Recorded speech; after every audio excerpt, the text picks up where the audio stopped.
Somebody tell this old black janitor to crawl back to his mop closet before he stinks up my engine room.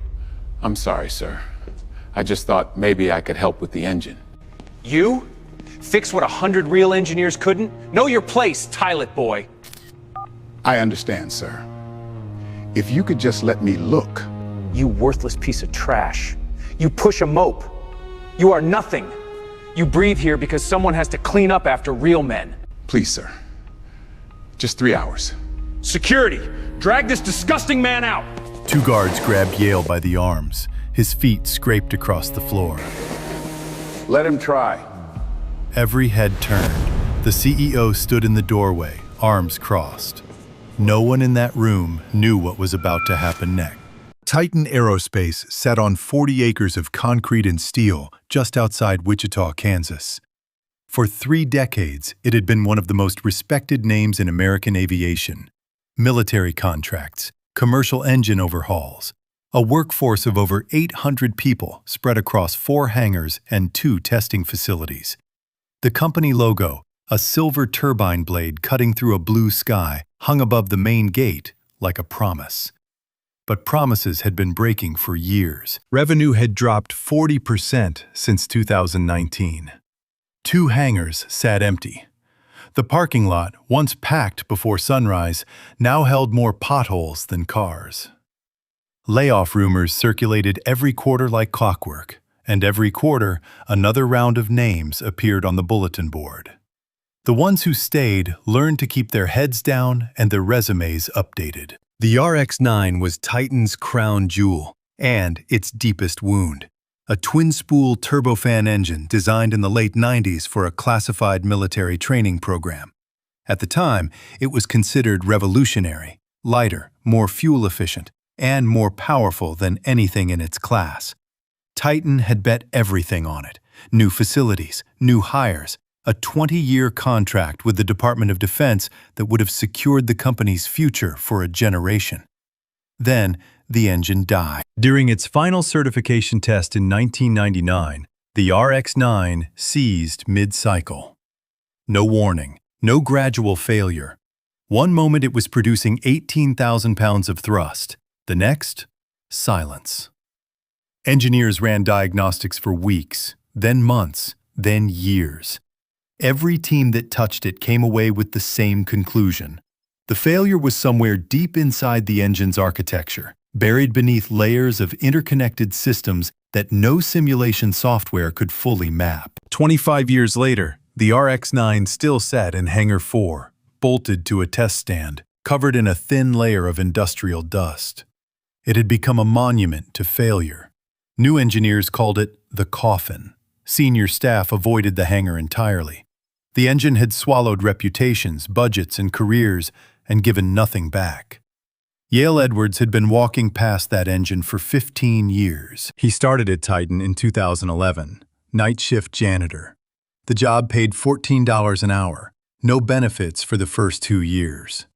He mopped floors, emptied trash cans, cleaned bathrooms, and wiped down conference tables where engineers left coffee rings and crumpled blueprints.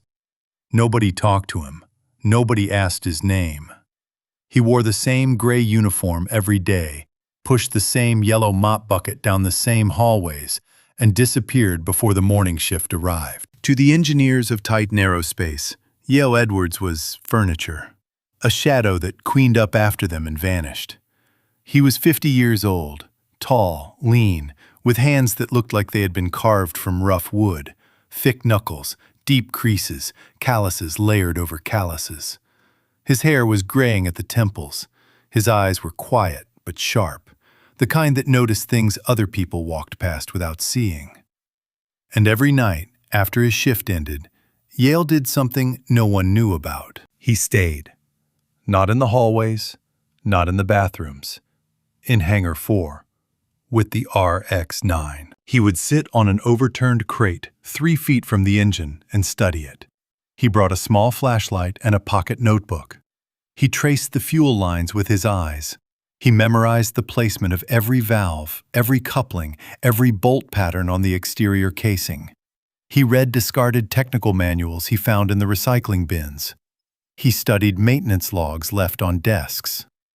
Over 15 years, he had filled 11 notebooks with observations, sketches, and questions, written in handwriting so precise it looked like engineering drafts. No one ever asked what the janitor was doing in Hangar 4 at 2 in the morning, because no one ever noticed. Then the letter arrived. 3 weeks ago, the Department of Defense announced a new program, the restoration of legacy turbofan engines for use in next-generation military training aircraft. The contract was worth $200 million over 5 years. It was the kind of deal that could resurrect a dying company, or bury it for good. The requirements were simple but brutal. Any competing firm had to demonstrate in a live test that it could restore a decommissioned engine to full operational status. Titan's only candidate was the RX-9.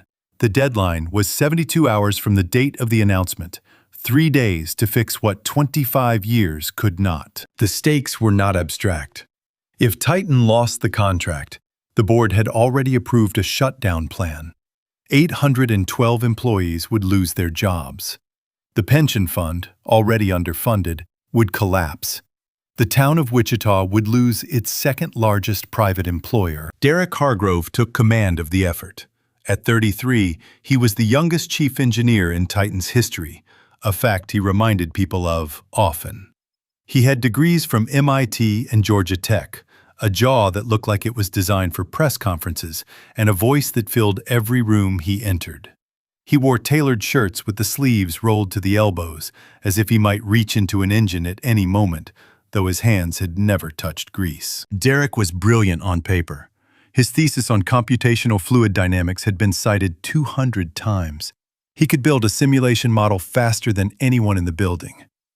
But he had a flaw that no degree could fix. He believed intelligence only lived inside credentials. If you didn't have letters after your name, you didn't exist in Derek Hargrove's world. He assembled a team of 42 engineers, the best Titan had.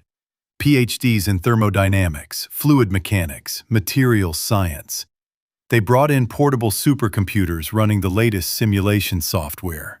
They set up 3 parallel workstations in Hangar 4, each with dual monitors displaying real-time data feeds. They worked in rotating 12-hour shifts, feeding data into models, running virtual stress tests, disassembling components under sterile conditions. The contrast was impossible to miss. On one side of Hangar 4, 42 engineers in clean lab coats, surrounded by millions of dollars in technology, screens glowing with algorithms and 3D renderings. On the other side of the wall, Yale Edwards, in his gray janitor uniform, pushing a mop bucket. Invisible. 60 hours passed. Nothing worked. Every simulation pointed to a different failure mode. Every physical inspection came back clean. The engine looked perfect on paper. It was perfect on paper. But it would not turn. Derek's confidence cracked first in private, pacing his office at midnight, staring at data that contradicted itself. Then in public. He started snapping at junior engineers over decimal points. He threw a laptop across the testing bay when a simulation crashed for the 3rd time. He berated a 24-year-old structural analyst until she left the hangar in tears. He paced the floor like a trapped animal, running his hands through his hair, muttering calculations that led nowhere. The CEO called every 6 hours, demanding updates. Each call was shorter than the last. Each silence at the end was longer. And through all of it, Yale mopped. He mopped the hallways outside Hangar 4. He mopped the break room where exhausted engineers slumped over cold coffee. He mopped the bathroom where Derek had gone to splash water on his face at 3 in the morning. Yale moved through the crisis like a ghost, present everywhere, seen by no one. Until he was. It was hour 64, 8 hours left before the deadline. Yale was pushing his mop bucket past the open door of Hangar 4 when he paused. Just for a moment. He looked at the RX-9, the engine he had studied in secret for 15 years. Then he looked at the diagnostic screen the engineers had left running. A column of numbers scrolled slowly upward. Derek spotted him from across the hangar. "What the hell are you looking at?" Yale turned.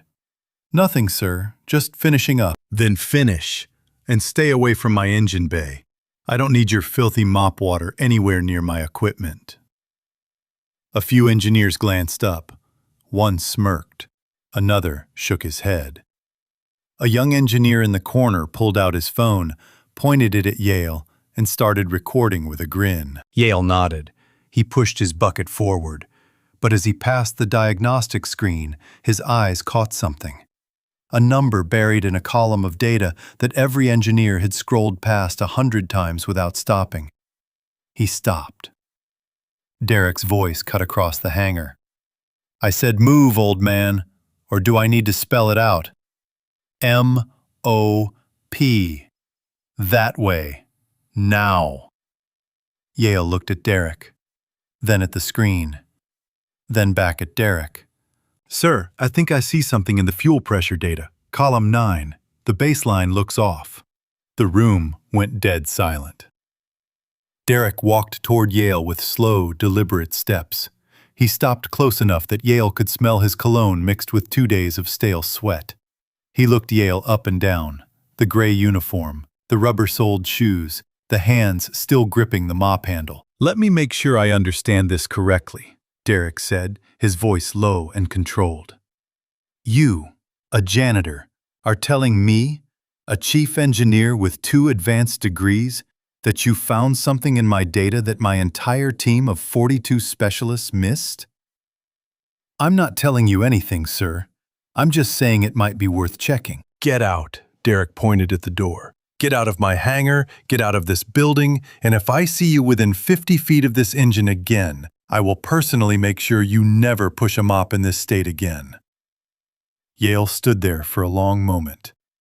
The engineers watched. The phone kept recording. No one moved. Then Yale said quietly, almost apologetically, I can fix your engine, sir, if you just let me try. If you've ever been told you were nothing by someone who never once bothered to learn your name, then you already know what burned inside Yale Edwards at that moment.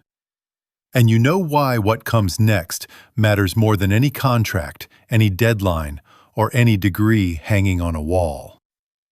Yale Edwards was not born into engines.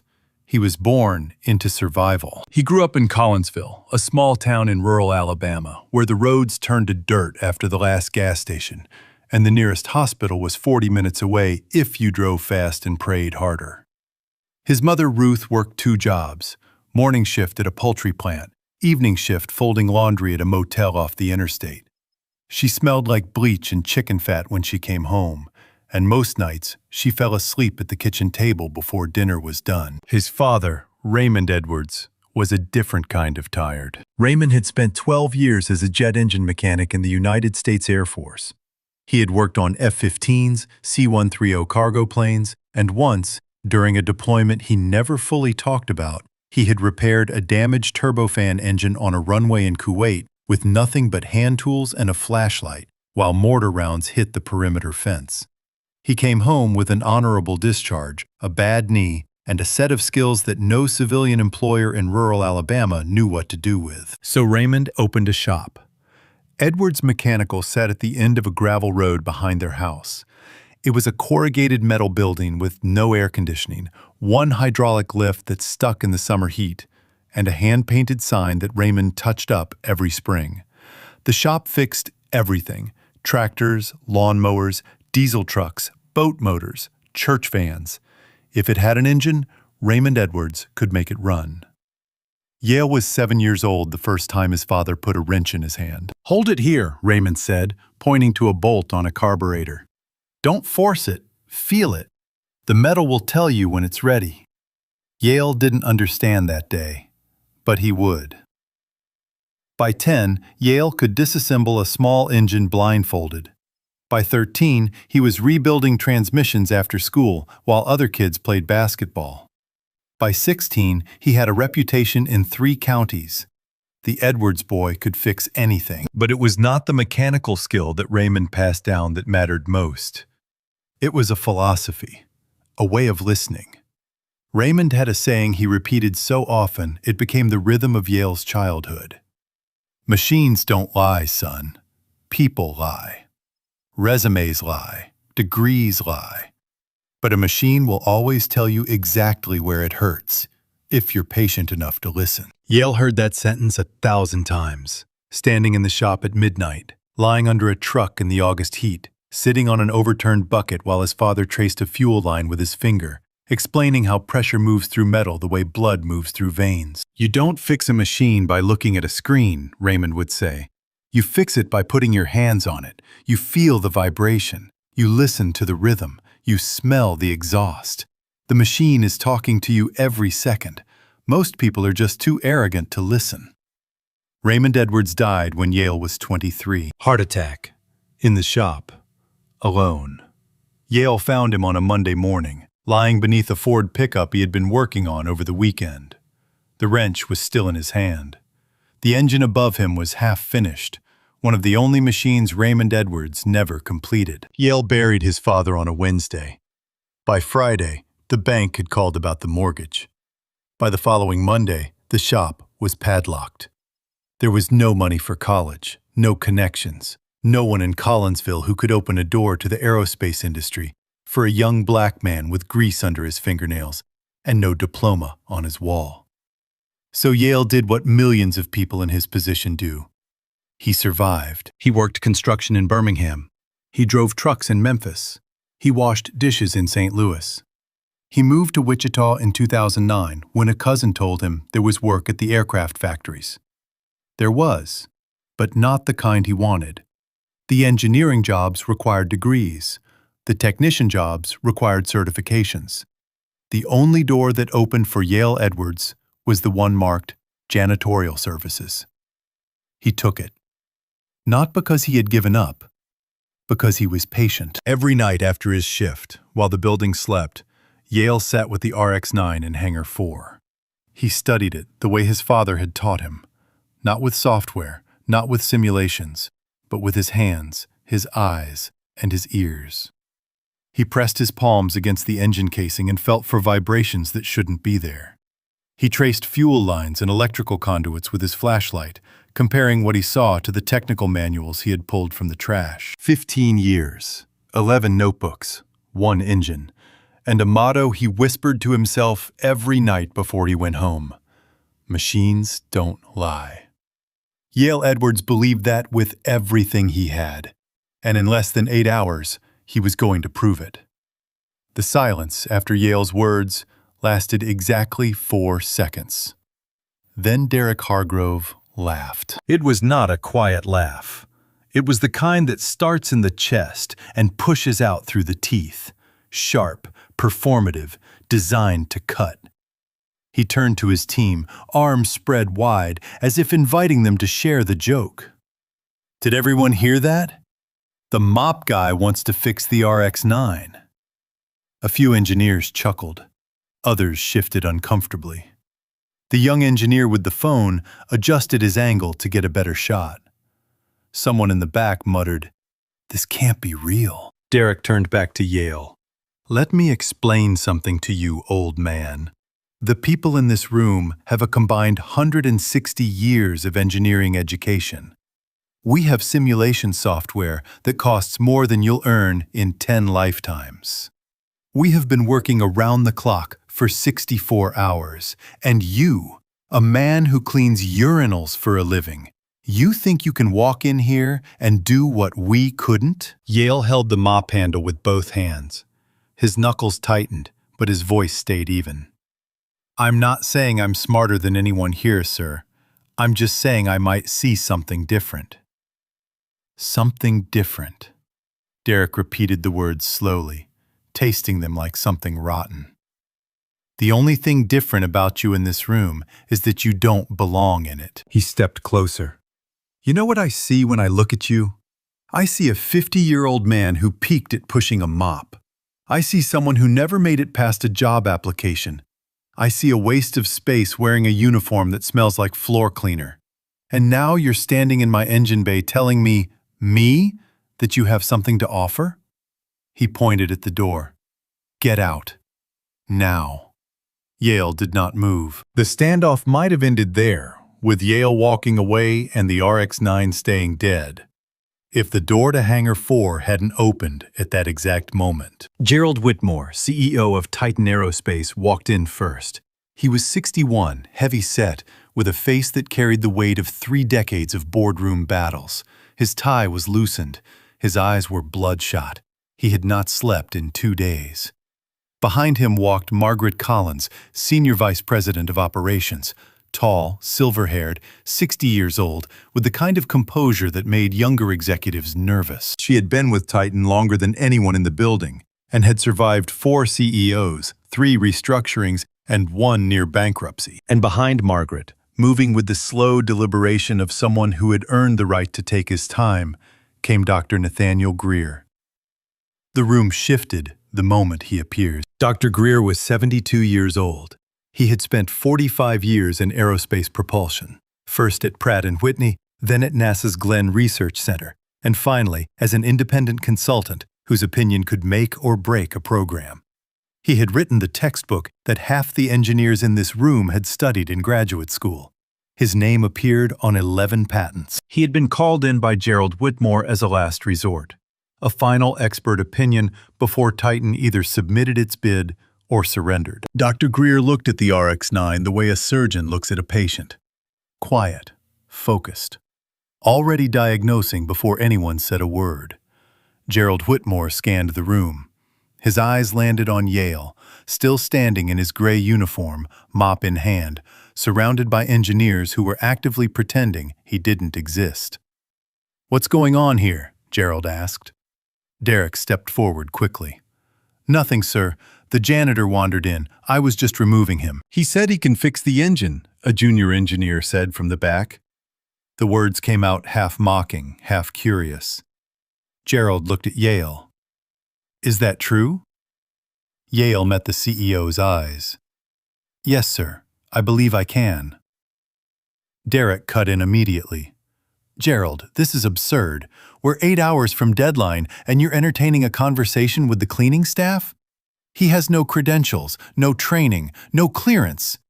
He's a janitor." Margaret Collins, who had been watching Yale's face since she entered the room, spoke for the first time.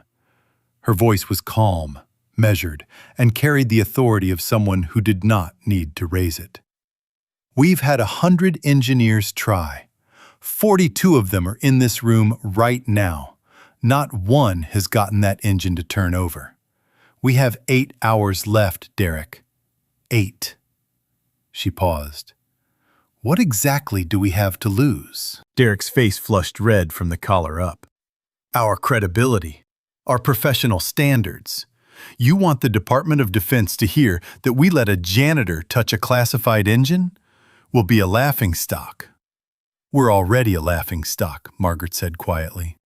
100 engineers and 25 years of nothing. That's the joke, Derek, not him. The room went very still. 2 junior engineers exchanged glances. One of them quietly put his phone away. Gerald Whitmore looked at Yale for a long moment. He saw the gray uniform, the rubber-soled shoes, the mop bucket sitting 3 feet away. But he also saw something else, the way Yale stood, not nervous, not defiant, just steady, the way a man stands when he has been waiting a very long time for a door to open. "What's your name?" Gerald asked. "Yale Edwards, sir." "How long have you worked here, Yale?" 15 years, sir." Gerald nodded slowly. He turned to Derek. "Give him 3 hours." Derek's mouth opened. For a moment, nothing came out. Then, "You can't be serious." 3 hours, Derek. If he fails, nothing changes. We were already out of options. If he succeeds... Gerald let the sentence hang. Derek's jaw clenched so hard the muscle in his cheek twitched. He looked at Yale the way a man looks at something stuck to the bottom of his shoe. "Fine. 3 hours." He leaned in close, dropping his voice to a near whisper that carried across every corner of the silent hangar. "And when you fail, and you will fail, you're done. Not just tonight, forever." I'll make sure no company in this state hires you to push a broom." Yale looked at Derek. He did not flinch. He did not look away. "I understand, sir. Thank you for the chance." He set the mop against the wall. He peeled off his gray janitor's jacket and folded it neatly on top of the bucket. Underneath, he wore a plain white t-shirt, faded and soft from 1,000 washes. He reached into his back pocket and pulled out a small leather notebook, worn at the edges, pages thick with 15 years of handwriting. He walked toward the RX-9. Dr. Nathaniel Greer, who had been silent since entering the hangar, watched Yale approach the engine. He watched the way Yale's eyes moved, not scanning randomly, but tracing specific pathways along the engine's exterior, as if reading a map he had memorized long ago. Dr. Greer leaned toward Margaret Collins and said very quietly, "That man has seen this engine before." Margaret said nothing, but she nodded. The clock on the hangar wall read 11:47 p.m. Yale Edwards had until 2:47 a.m. to do what 100 engineers, 25 years, and millions of dollars could not. He placed both hands on the engine casing, closed his eyes, and listened. Yale stood motionless in front of the RX-9 for nearly 2 full minutes. His eyes were closed, his palms were flat against the engine casing. The metal was cold, room temperature for 25 years. No heat, no combustion, no life. But Yale was not feeling for warmth. He was feeling for memory. Every engine tells a story through its body. Microfractures leave texture changes on the surface. Corrosion patterns reveal where moisture traveled. Bolt tension shifts leave faint impressions in the mounting plates. These are things no simulation software measures because no one programs a computer to look for them. They are things you learn by spending 10,000 hours with your hands on metal. The engineers watched in confused silence. A few crossed their arms. One whispered to another, "He's just standing there touching it." Derek Hargrove leaned against a workstation, arms folded, a thin smile on his face. The smile of a man already composing his "I told you so" speech. Dr. Nathaniel Greer did not smile. He watched Yale's hands the way a conductor watches a musician's fingers before the first note. Then Yale opened his eyes. He pulled his leather notebook from his back pocket and flipped to a page near the middle. He studied it for a moment, then looked at the engine's left side. Specifically at a cluster of fuel delivery components housed beneath a steel access panel that the engineering team had removed and reinstalled at least a dozen times during the past 60 hours. "I need a 9/16 wrench and a flashlight," Yale said. A junior engineer looked at Derek. Derek shrugged with exaggerated indifference. "Give the man his props. Let's see the show." Someone handed Yale a wrench and a penlight. Yale knelt beside the engine, his knees pressing into the concrete floor. He removed 4 bolts from the secondary fuel manifold cover, slowly, carefully, with the practiced rhythm of someone who had done this 1,000 times in his mind. The cover came off. Yale aimed the flashlight inside. And then he went still. "There it is," he said, barely above a whisper. Yale pointed the flashlight at a small brass valve seated deep inside the fuel manifold assembly. It was the secondary fuel bypass valve, a component roughly the size of a man's thumb, responsible for regulating overflow pressure during the engine's startup sequence. "This valve is installed backwards," Yale said. Derek pushed off from the workstation. "What?" "The bypass valve. It's reversed. The flow direction stamp is facing the intake side instead of the exhaust side. Fuel enters the bypass loop in the wrong direction, which means pressure never equalizes during ignition. The engine tries to start, starves itself, and shuts down." Derek walked over and looked where Yale was pointing. His face tightened. "That's impossible. We've inspected every fuel component. The installation matches the technical drawings." Yale reached into his notebook and pulled out a loose sheet of paper, a photocopy of a technical diagram, yellowed with age. This is the original 1998 assembly specification for the RX-9 fuel delivery system. I found it in a box of discarded documents in the basement storage room 7 years ago. He held it next to the current diagram displayed on the nearest monitor. Look at the valve orientation in the original. Now look at the updated drawing your team has been using. The difference was subtle. A small arrow indicating flow direction had been reversed in the updated version, likely a transcription error made years ago when the documents were digitized. Every engineer who had consulted the current drawings had seen a correctly installed valve, because according to the updated drawing, it was correct. But according to the original, the one that Yale had found in a trash pile, the valve was backwards. Derek stared at the two diagrams. His mouth opened, then closed. He said nothing. Dr. Greer stepped forward. He examined both documents, then looked at the valve inside the manifold. He turned to Derek. He's right. The digitized spec has a transcription error on the bypass valve orientation. Your team has been working from a flawed reference document for 25 years. A murmur moved through the room. Engineers leaned in toward their screens. Someone pulled up the digital file and began comparing line by line. Derek's voice was strained. One reversed valve doesn't kill an entire engine. Yale looked at him. No, sir, it doesn't. Not by itself. Yale stood and moved to the opposite side of the engine. He pointed at a section of the outer nacelle, a curved panel that housed the engine's primary electrical harness. I need this panel removed. Two engineers hesitated, looked at each other, then complied. The bolts came off. The panel swung open, revealing a dense web of wiring bundled in protective conduit. Yale leaned in close. He did not use a multimeter. He did not use a diagnostic scanner. He pressed his ear against the conduit bundle and tapped the housing with his knuckle. 3 short taps, evenly spaced. Then he pulled back a section of conduit sheathing that had not been opened in over 2 decades. Inside, 3 wires showed a faint greenish discoloration at their junction points.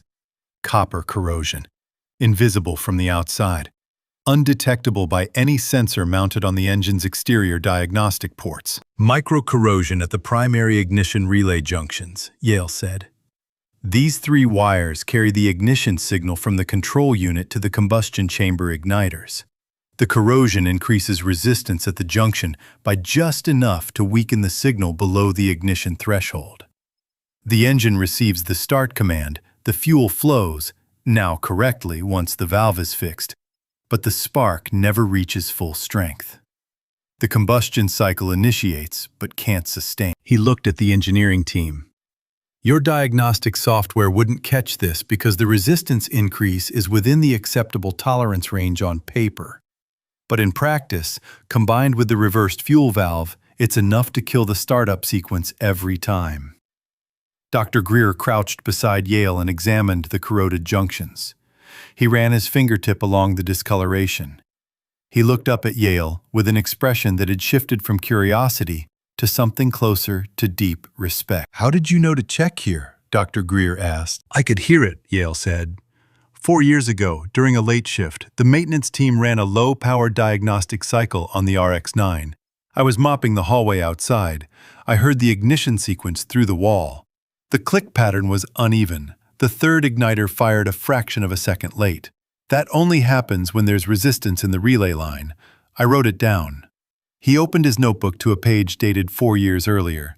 The entry read, Igniter 3, delayed click. Check relay junction, possible corrosion. A senior engineer in the front row took off his glasses and rubbed his eyes.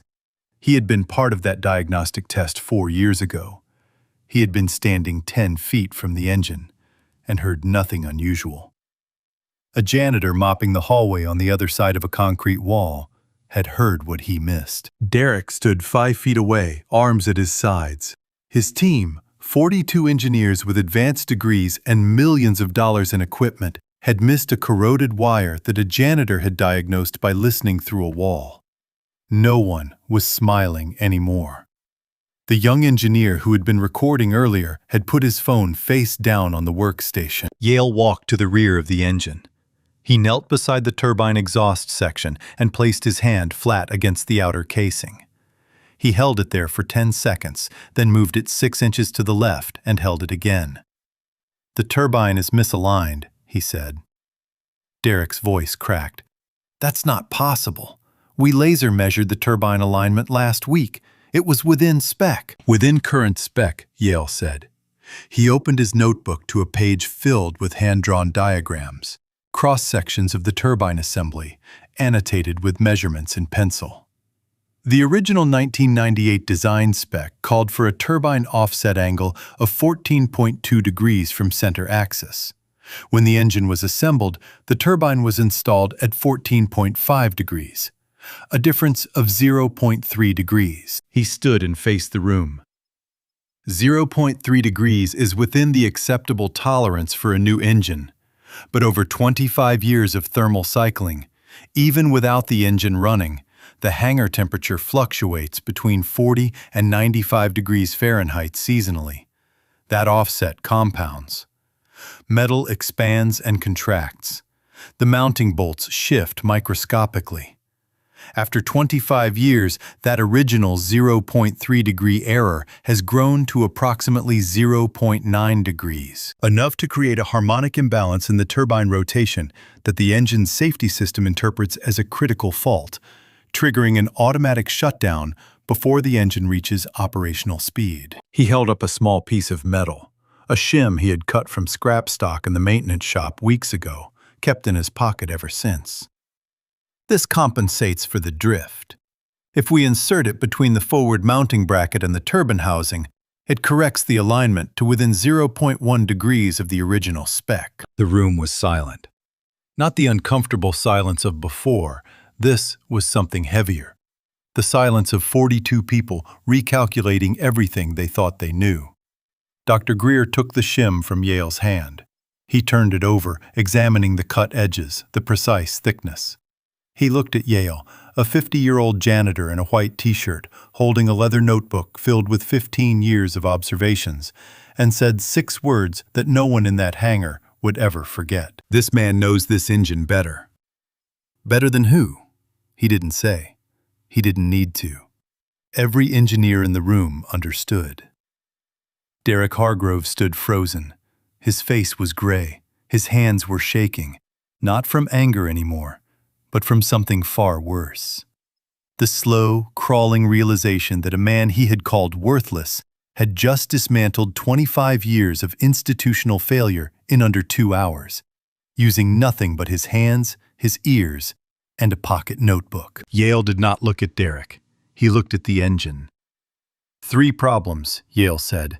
Reversed valve, corroded relay, misaligned turbine. Fix all 3 and she'll run. He turned to Gerald Whitmore. "With your permission, sir, I'd like to finish." Gerald Whitmore didn't hesitate. "Finish it." Yale nodded once. He turned to the nearest engineers. They were already standing, waiting, without being asked. "I need the bypass valve reversed to its correct orientation. New ignition relay wires, standard copper, 14 gauge, and someone hold the turbine housing steady while I insert the shim." No one looked at Derek for permission. The engineers moved. The valve came first. Yale knelt beside the fuel manifold and reached inside with both hands. His fingers worked in the tight space with a precision built from decades of muscle memory, taking apart engines in a sweltering Alabama shop before he was old enough to drive. He rotated the brass valve 180 degrees, aligned the flow stamp with the exhaust port, and locked it into position in under 4 minutes. Next, the wiring. Yale stripped the corroded junctions, cleaned the contact surfaces with a small file from his pocket, and soldered 3 new connections. His hands were steady, not a tremor. Each joint was clean, bright, and precisely the same size. Dr. Greer watched from 2 feet away and nodded after each one. 3 small nods that the engineers closest to him noticed and would remember. Finally, the turbine. Yale lay flat on his back beneath the rear section of the engine. Two engineers held the housing steady while he tapped the shim into place with a rubber mallet. Gentle, measured strikes, each shifting the housing by fractions of a degree.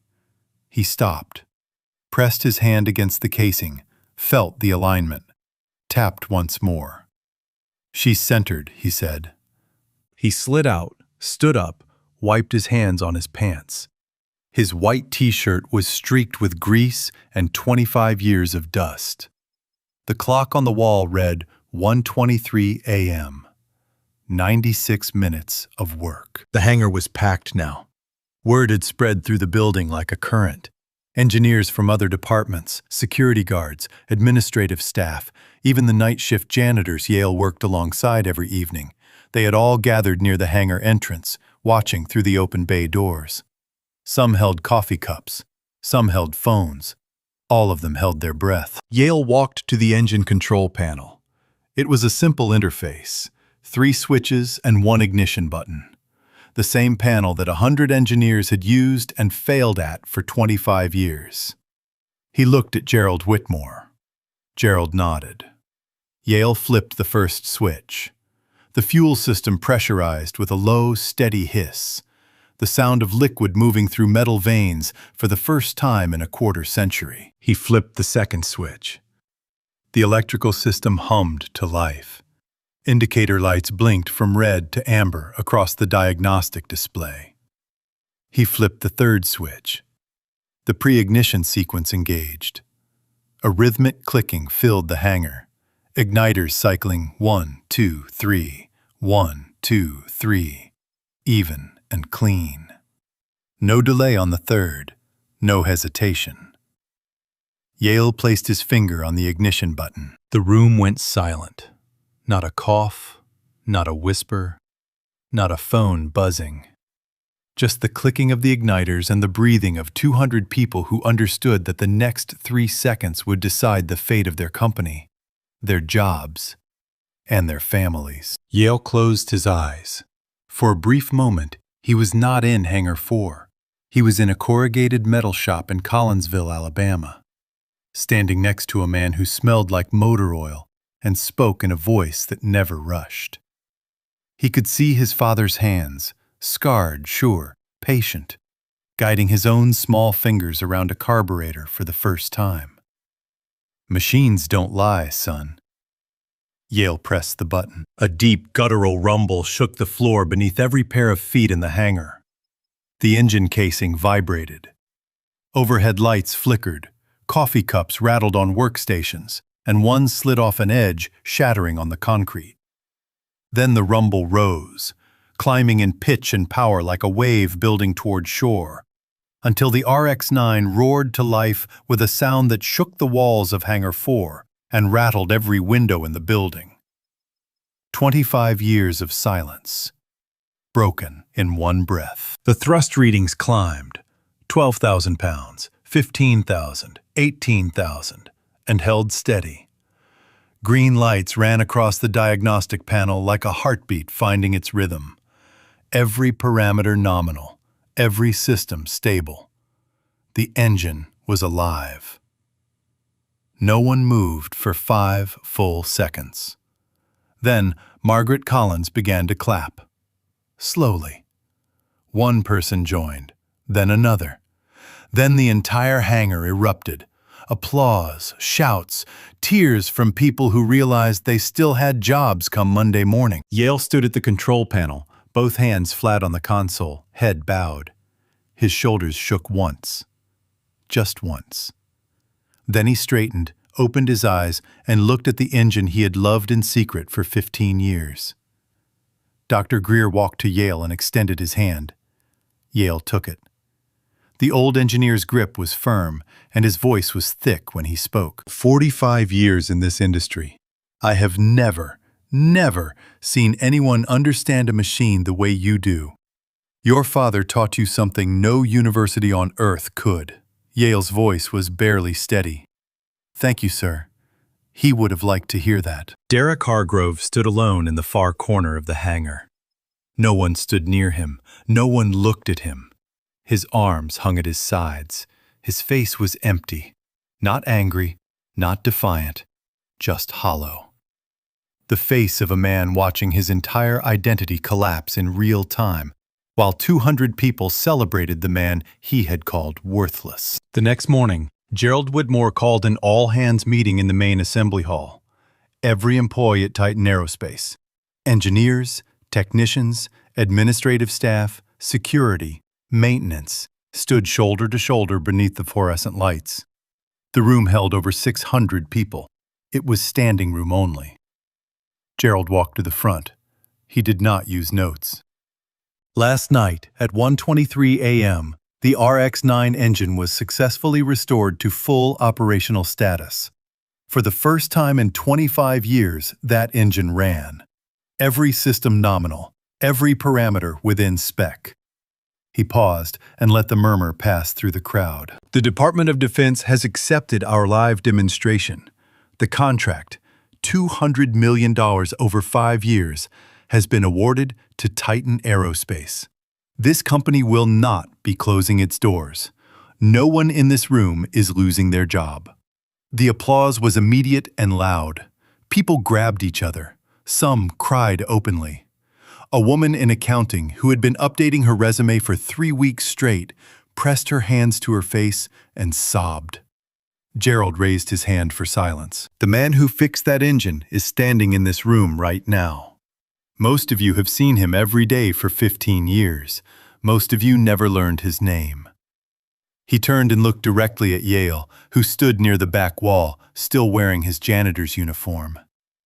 Yale Edwards, would you come up here, please? Yale walked through the crowd. People parted for him. Some reached out and touched his shoulder as he passed. He reached the front and stood next to the CEO with his hands clasped in front of him, eyes down. Gerald turned to the room. Effective immediately, Yale Edwards is being offered the position of Senior Technical Consultant on the Legacy Engine Restoration Program.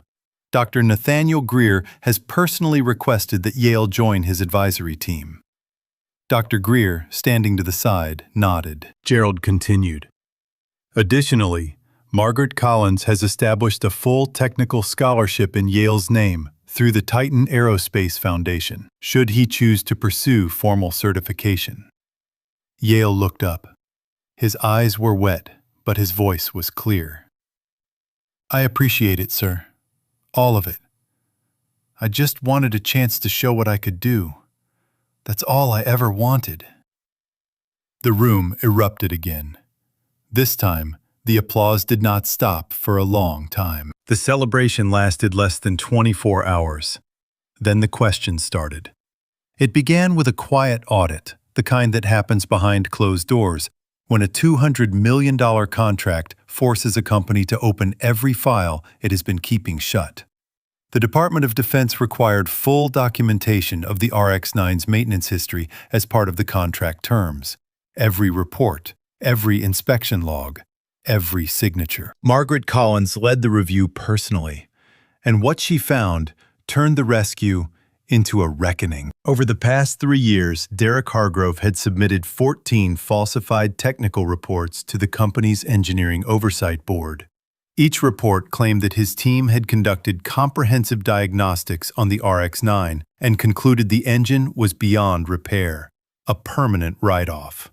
In reality, Derek's team had never completed a full diagnostic. The reports were fabricated to cover the fact that Derek had redirected the RX-9 budget, nearly $400,000, toward his own pet projects, including a simulation software upgrade that carried his name on the purchase order. He had not just failed to fix the engine, he had actively prevented anyone else from trying. The falsified reports explained something that had puzzled Margaret for years. Why every proposal to bring in outside consultants for the RX-9 had been quietly blocked at the engineering level. Derek had written memos opposing external review, citing security concerns. In truth, he was terrified that an outside expert would discover what his team had not done, and what he had billed the company for. The board convened an emergency session. Derek arrived in the same tailored shirt, the same rolled sleeves, the same confident walk. But the confidence drained the moment he saw the stack of documents on the conference table. his own reports annotated in red next to the original budget allocations. The meeting lasted 40 minutes. Derek Hargrove was terminated for cause. His engineering license was referred to the state board for suspension review. He was escorted from the building by security, the same security team he had called to remove Yale Edwards less than 48 hours earlier. He walked out through the main lobby, past the janitor's closet, past the mop bucket that still sat where Yale had left it the night the engine roared back to life. No one said goodbye. The video surfaced 3 days later. The young engineer who had recorded Yale being humiliated in Hangar 4 had posted the clip to social media with a laughing emoji and the caption, "Janitor thinks he's an engineer." He had meant it as a joke. He had not expected what happened next. Someone at Titan, no one ever confirmed who, uploaded a second video, the moment the RX-9 fired to life, with Yale standing at the control panel, head bowed, shoulders shaking. The two clips were stitched together and went viral within hours. The contrast was devastating. The first video showed a room full of credentialed professionals mocking a 50-year-old janitor for daring to speak. The second showed that same janitor doing what none of them could. The comments section became a verdict. This is what happens when you judge a man by his uniform instead of his mind. 100 engineers and 25 years of nothing. One janitor and 96 minutes. Yale Edwards deserves a statue in that hangar. #Justice for Yale trended for 3 consecutive days. The young engineer who posted the original video deleted his account. 2 others who had laughed on camera issued public apologies. One of them reached out to Yale directly, and Yale, being the kind of man he was, accepted the apology without hesitation. Because Yale Edwards had never been interested in revenge, he had only ever wanted one thing: a chance to show what he could do. The following Monday, Yale Edwards walked into Titan Aerospace through the front entrance, not the service door, the front. He wore a clean button-down shirt and carried a leather bag his mother had given him 30 years ago. Inside was a notebook, the 12th one, first page blank. He passed the janitor's closet without stopping. He walked into a corner office with his name on the door. On the desk, he placed a photograph. Raymond Edwards, standing in front of a corrugated metal shop in Alabama, smiling with a wrench in his hand. Yale sat down. He opened the notebook, and he began. Real talk.